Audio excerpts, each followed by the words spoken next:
a palavra que permeia a vida e a história. Naquele tempo, partiu dali Jesus, viu um homem chamado Mateus, sentado na colateria de impostos, e disse-lhe: segue-me. Ele se levantou e seguiu Jesus. Enquanto Jesus estava à mesa, em casa de Mateus, vieram muitos cobradores de impostos e pecadores e sentaram-se à mesa com Jesus e seus discípulos. Alguns fariseus viram isso e perguntaram aos discípulos: por que vosso mestre come com os cobradores de impostos e pecadores? Jesus ouviu a pergunta e respondeu: aqueles que têm saúde não precisam de médico, mas sim os doentes. Aprendei, pois, o que significa: quero misericórdia e não sacrifício. De fato, eu não vim para chamar os justos, mas os pecadores. Hoje nos reunimos com a comunidade de Mateus. A partir um pouco do olhar do Padre Libânio, façamos a nossa reflexão e um caminho de oração.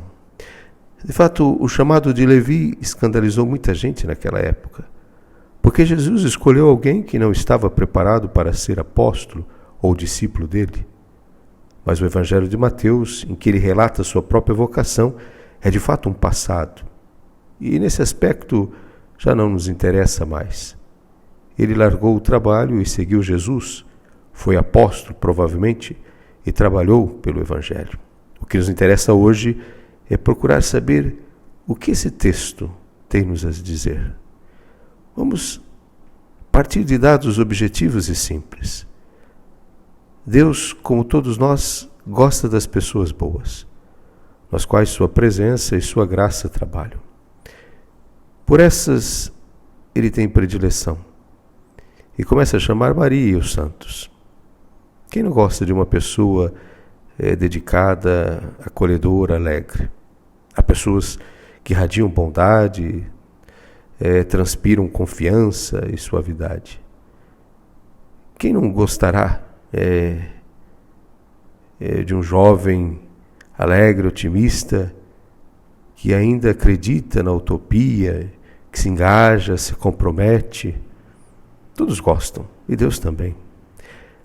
Mas nós temos muita dificuldade de amor e de amar o difícil. Queremos sempre nos livrar de um companheiro inoportuno, de alguém na comunidade que de fato é cansativo. Deus não. Ele escolhe situações inviáveis para tirar proveito. Para começar, a humanidade poderia ter sido iniciada por um casal um pouco mais decente, que obedecesse, que tivesse filhos muito capacitados, né? Mas, de cara, Adão e Eva não obedecem. Tem um filho que mata o irmão. Realmente parece que a história da humanidade começa mal. Mas o autor sagrado aqui de fato quer dizer que de alguma coisa um pouco caótica, Deus de fato tira algum proveito. E de fato, quantas pessoas boas, quantas histórias bonitas nasceram dessa história que iniciou de uma forma um pouco trágica. Pensemos depois, né, como Deus escolhe fazer seu povo a partir de Sara e Abraão. Que aí todo um enredo de Sara com a sua escrava, tá? Dali nasce Esaú e depois Jacó. E Deus dá preferência ao caçula, o caçula que não tinha direito nenhum naquela sociedade. Mas Deus vai consertando, Deus vai fazendo um caminho inesperado, né? Depois pensemos em Davi, que escolhe uma criança frágil entre tantos irmãos capacitados e fortes, né?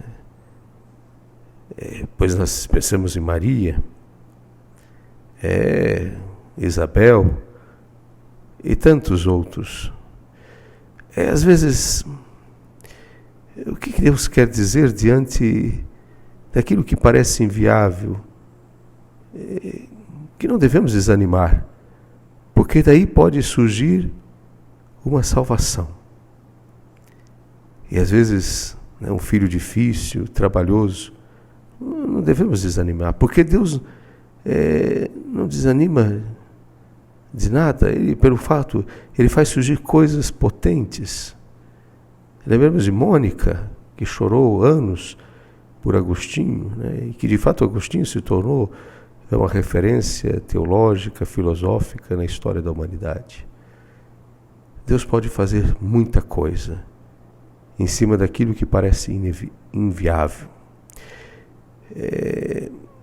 E aí eu penso que o caminho da gente é acreditar, apostar radicalmente na bondade que existe em cada ser humano, mesmo que coberto, escondido por perversidade e tantas coisas. Se acreditamos que podemos ressuscitar a humanidade, podemos fazer de fato uma sociedade muito diferente.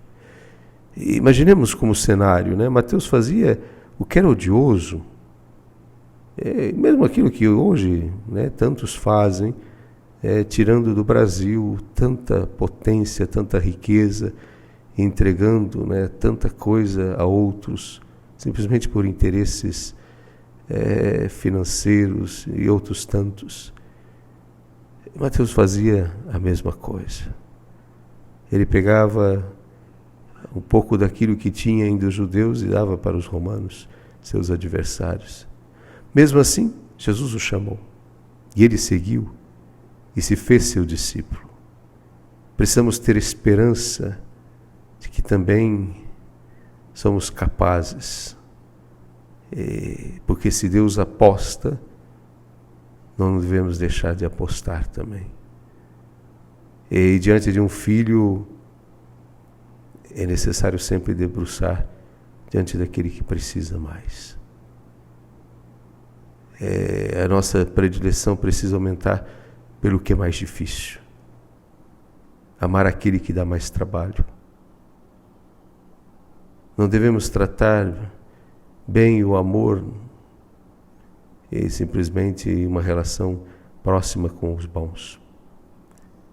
Mas devemos, de fato, se colocar junto daqueles que vivem um descaminho.